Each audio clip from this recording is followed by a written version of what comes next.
Hello and welcome to this week's edition of All About You. Today's programme's about taking up new activities and how to succeed at them.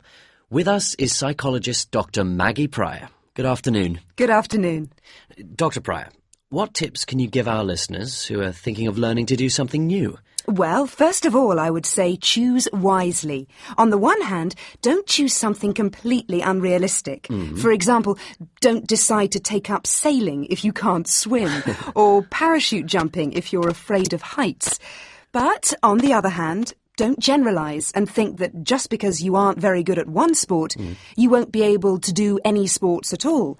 I mean, just because you were bad at gymnastics at school doesn't mean that you might not love playing tennis. So think positive. Definitely. And never think you'll be bad at something before you've even tried it. OK, so let's imagine I've started to learn to play tennis and I'm finding it very hard work. Well, first, don't give up too quickly.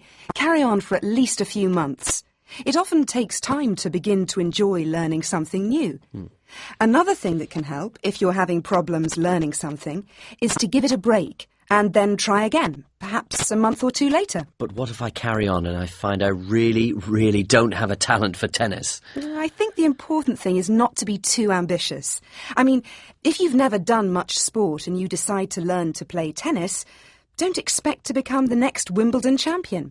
Just aim to enjoy what you're doing, not to be the best in the world at it. But if, even after all this,